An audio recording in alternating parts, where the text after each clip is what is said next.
Bonjour à toutes et à tous, ici Maxi et aujourd'hui nous allons nous plonger dans l'analyse d'un conte qui nous a tous fait rêver étant enfant. Qui n'a jamais espéré voir Peter Pan arriver à sa fenêtre une nuit et nous guider vers le pays imaginaire? La vidéo d'aujourd'hui risque bien de chambouler la vision que vous avez de ce petit garçon si innocent et joyeux. Selon Disney en tout cas.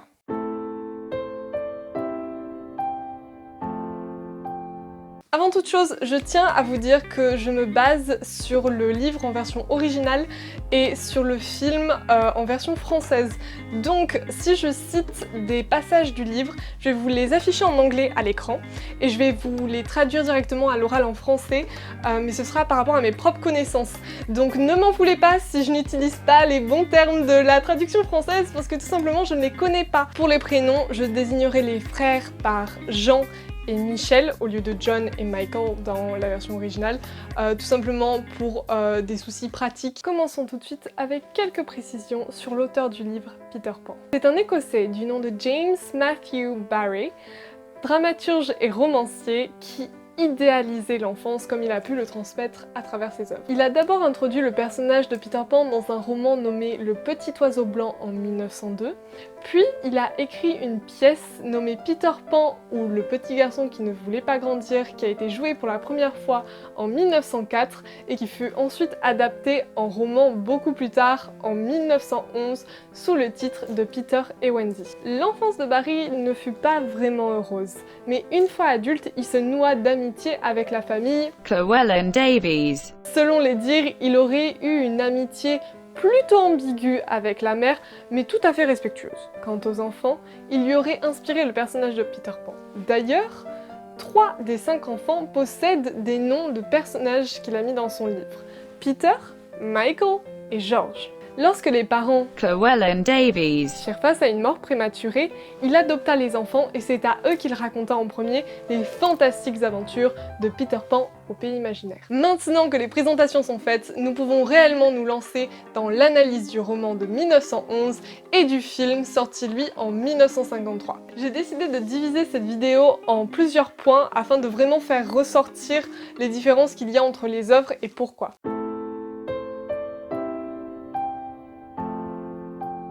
En effet, Walt Disney a décidé d'adapter un livre qui n'est pas désigné aux enfants alors qu'il fait des films pour enfants. Ainsi, certaines nuances de l'histoire ont forcément été altérées ou bien enlevées. Par exemple, le personnage de Peter Pan n'hésite pas à tuer des gens par pur sang-froid. Lorsque les enfants perdus ne respectent pas les règles établies par Peter, comme l'interdiction de grandir par exemple, ce dernier les tue tout simplement. D'ailleurs, il éprouve aussi un très grand plaisir à voir le sang des pirates couler. On peut notamment le voir lorsque les enfants arrivent au pays imaginaire et que Peter leur propose d'aller tuer un pirate avant d'aller boire le thé. Jean avance alors l'hypothèse que le pirate pourrait être en train de dormir et qu'il serait fortement injuste de tuer quelqu'un en train de dormir. Peter Pan lui répond, indigné, tu n'imagines pas que je le tuerai alors qu'il est endormi. Je le réveillerai d'abord. Ensuite, je le tuerai. C'est toujours ainsi que je procède. Il ajoute ensuite qu'il tue des tonnes de pirates et Jean trouve cela fantastique. Je pense que l'on peut tous comprendre que l'équipe Disney n'avait pas très envie de transmettre ce genre d'idées à un public qui est jeune et influençable. Chaque œuvre possède ainsi un fil rouge un petit peu différent. Dans le Disney, Wendy part avec Peter parce que son père veut la changer de chambre, ce qui signifierait qu'elle devrait devenir grande. Ni Peter ni Wendy ne sont prêts à ce changement. Au cours du film, elle passe alors d'une petite fille qui ne veut pas grandir à une petite fille qui est prête à devenir adulte, puisque le lendemain, lorsqu'elle revient chez elle, elle n'est plus du tout réticente à l'idée de son père. Dans le livre, on apprend que Wendy sait déjà qu'elle va devenir grande alors qu'elle n'a que 2 ans. Lorsque Peter arrive dans sa chambre, elle n'a pas réellement envie de partir avec lui. Mais Peter a parfaitement conscience du fait que Wendy adorerait agir comme une maman. Et il la persuade en lui disant qu'elle sera respectée de tous, qu'elle pourra border tous les enfants perdus, qu'elle pourra leur coudre des poches sur leurs vêtements. Ce à quoi Wendy ne peut visiblement pas résister. Une fois arrivée au pays imaginaire, elle est considérée comme une adulte et elle se comporte comme telle, du mieux qu'elle le peut, tout du moins. De plus, l'œuvre de Barry ne possède pas réellement de héros ni de méchants à proprement parler. Évidemment, les enfants pensent être les gentils lorsqu'ils se battent contre les pirates, mais leurs actions sont parfois bien loin de celles que l'on pourrait attribuer à des héros. La seule action de Peter qui pourrait être considérée comme une sorte de sacrifice héroïque se trouve à la toute fin de l'histoire, lorsque Wendy revient chez elle. Au départ, Peter veut empêcher Wendy de revenir chez ses parents et il barricade la fenêtre pour lui faire croire que ses parents l'ont abandonnée. Mais en voyant la mère de Wendy accablée par la tristesse dans son bureau, il prend pitié d'elle et décide de rouvrir la fenêtre et de laisser les retrouvailles entre mère et fille se dérouler. Il regarde cette scène de pur bonheur par la fenêtre, tout en sachant parfaitement qu'il ne pourra jamais accéder à cette joie. Outre cela, c'est un garçon très suffisant, c'est un chef qui est craint de chacun, mais qui a étrangement beaucoup de respect pour les filles. Il n'est pas supposé être un héros. Dans cette histoire, le but de l'auteur n'est pas de montrer un héros qui va triompher lors d'un périple initiatique. Son but est juste de transmettre les nombreuses aventures que vont vivre plusieurs enfants qui découvrent le pays imaginaire alors que leurs parents les attendent désespérément à la fenêtre de leur chambre. Alors que dans le Disney, Peter Pan est transformé en héros de l'histoire. Cependant, il doit quand même tout de même garder un peu de l'essence et de l'assurance du Peter originel. Afin de transmettre cela, il devient très irrespectueux envers Wendy en l'appelant par des noms comme fillette et vraiment en ne se souciant pas de son sort. Ce choix permet aussi de montrer que Peter ne peut pas avoir de sentiments amoureux envers qui que ce soit, même Wendy, car il est beaucoup trop jeune dans sa tête. Et ce qui est assez paradoxal parce que plus tard dans le film, il n'hésitera pas à laisser Lily la tigresse l'embrasser, même si il ne le garde pas en tête évidemment après le film. Et je pense que c'est surtout pour faire naître la jalousie que Wendy peut avoir et pour montrer que Wendy a, elle, des sentiments pour lui qui malheureusement ne sont pas réciproques. Évidemment, c'est un garçon qui est aimé de tous et qui n'a pas besoin de menaces pour se faire respecter. Et bien évidemment, chaque héros a son vilain. Crochet est vraiment transformé en méchant pur et dur et sans réelle nuance malheureusement. Son but est de tuer Peter Pan, évidemment, parce qu'il est nourri par la vengeance, par l'affront que Peter Pan lui a fait par le passé. Mais outre cela, il n'a pas vraiment l'air d'avoir d'autres traits caractéristiques à sa personnalité. Alors que dans le livre, c'est un homme qui est décrit comme rongé par la solitude et obsédé par ce qu'il appelle la good form. J'aimerais revenir sur ce terme quelques instants parce que, effectivement, c'est assez difficile de le traduire correctement en français. Form se traduit généralement par convention ou mœurs. Or, ici, form signifie plus un comportement, une manière d'agir. C'est pour ça que je pense que le terme conduite ici pourrait mieux convenir dans le sens d'une bonne éducation des mœurs en fait. Cette bonne conduite donc est tout ce qui importe au Capitaine Crochet. Outre le fait qu'il veuille tuer Peter Pan car il lui a tranché la main par le passé, il le déteste aussi pour son arrogance mais aussi pour son insouciance d'enfant. Et c'est lors du combat final contre Peter que cela ressort le plus. Il essaie de faire en sorte que Peter montre une forme de mauvaise conduite. Il le pousse à être mesquin, en vain. Au moment où il sent sa dernière heure arriver, il se prépare à bondir par-dessus bord, mais incite une dernière fois Peter à le frapper avec le pied avant de lui asséner le dernier coup de poignard qui lui sera fatal. Sans réfléchir, Peter lui donne un coup de pied, ce qui montre une forme de mauvaise conduite. Alors, Crochet se jette par-dessus bord, serein, dans la bouche du crocodile. Petite nuance supplémentaire, contrairement au livre, le célèbre Capitaine Crochet ressort vivant du combat final contre Peter. Au-delà du fait que ces changements soient dus à des choix scénaristiques différents selon l'écrivain ou selon le réalisateur, afin de transmettre des messages différents, ils sont aussi dus au changement de format. Il faut bien se rendre compte que le film Disney fait seulement 73 minutes, alors que le livre fait environ 250 pages. En tout cas, je sais que selon les livres, ça va changer. Je me base sur cette édition que vous voyez ici, qui en fait effectivement 250. Donc beaucoup de personnages ont été totalement effacés du film, et il est forcément plus compliqué d'approfondir chaque personnalité de chaque personnage présent dans le film, alors que le narrateur dans le livre pouvait se permettre de décrire chaque enfant perdu, chaque pirate, chaque peau rouge.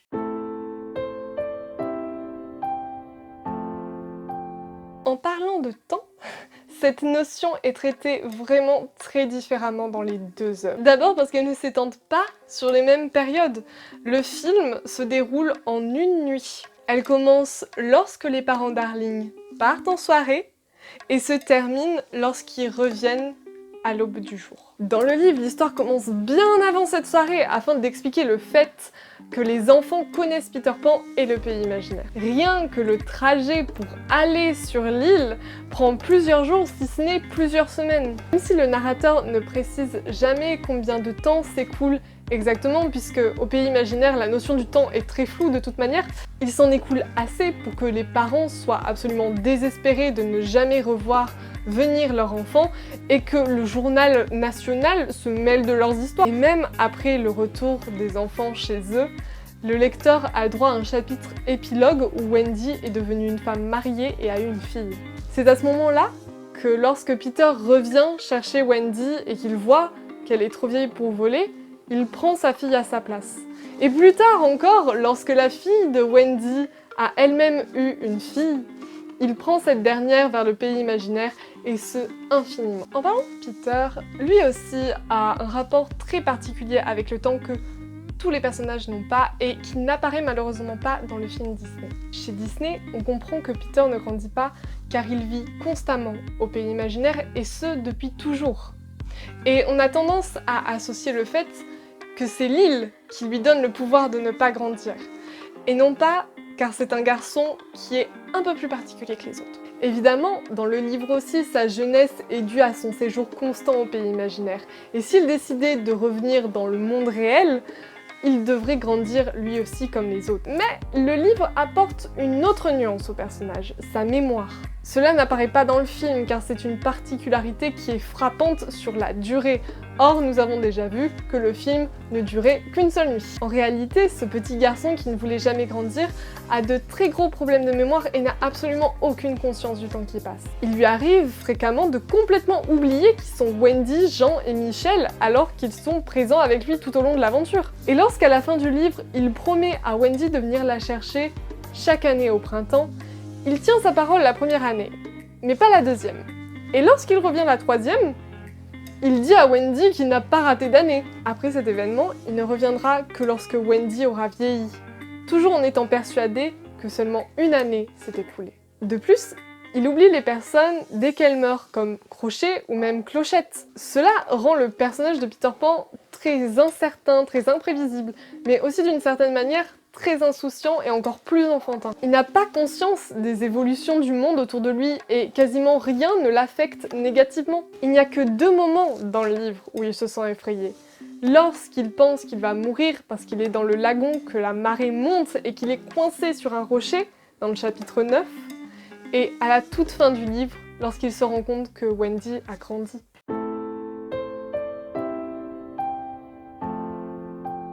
Enfin, la place du narrateur a beaucoup d'importance dans le livre, et sa disparition dans le film joue pour beaucoup dans l'occultation de certains éléments. En fait, le narrateur pourrait être comparé à la caméra qui va se concentrer sur les personnages dans le film. De la même manière, c'est le narrateur qui décide ce qui doit être vu, ou non, par le lecteur. Petit bonus ici, il interagit directement avec son auditoire. À un moment donné, il fait une sorte de tirage au sort en direct, pour savoir quelle aventure de Peter et Wendy il va raconter au public. Il explique pourquoi il ne montre pas certains personnages, et il donne même ses préférences sur ces derniers. Petit spoil, c'est la mère Darling. Il se permet d'avertir les personnages, de parfois spoiler le lecteur sur l'issue de certaines situations, et même de critiquer le comportement des personnages. Dans un long métrage, il faudrait avoir une voix off pour reproduire un tel effet, ce qui aurait plutôt tendance à alourdir le film qu'autre chose. Toutes les remarques du narrateur ont donc ainsi été enlevées. Néanmoins, leur finalité était plus de venir ajouter de l'humour que de réellement apporter une forte importance scénaristique profonde. Les enlever n'a donc pas réellement altéré le message principal de l'œuvre. Toutefois, certaines interventions beaucoup plus utiles du narrateur ont complètement été effacées dans le film. Je pense notamment à la complexité de l'esprit des enfants et du pays imaginaire. Toutes ces explications se trouvent dans le chapitre 1 du livre, soit bien avant l'arrivée de Peter. Le narrateur explique alors que l'esprit de chaque enfant est un pays imaginaire. Et ce sont grâce à ces pays imaginaires qu'ils arrivent à reconnaître le vrai pays imaginaire lorsqu'ils arrivent sur l'île. En réalité, l'île est formée de tous les pays imaginaires, de tous les enfants réunis. Chaque nuit, 2 minutes avant de s'endormir, ces pays imaginaires deviennent presque réels et alors ils peuvent y accéder quand ils dorment. Et parfois, Peter vient leur rendre visite. Il faut aussi ajouter le fait que les mères sont capables d'aller dans l'esprit des enfants la nuit et de les ranger, tout simplement. Ainsi, la mère Darling connaissait déjà l'existence de Peter et elle a même attrapé son ombre juste avant que Peter arrive réellement. Et non pas Nana, comme dans le Disney. Ici, les scénaristes ont décidé d'enlever ce qui explique pourquoi le pays imaginaire existe et pourquoi seuls les enfants peuvent y accéder. L'équipe Disney a probablement jugé que les enfants ne se demanderaient pas pourquoi le pays imaginaire est tel qu'il est. Mais pour les personnes qui aiment avoir une deuxième relecture sur une œuvre un peu plus profonde, je pense que ça aurait vraiment été très intéressant de garder ces explications et de voir comment elles auraient été adaptées dans le film. C'est donc ainsi que se termine l'analyse du roman de Peter Pan et de son adaptation. J'espère qu'elle vous a plu.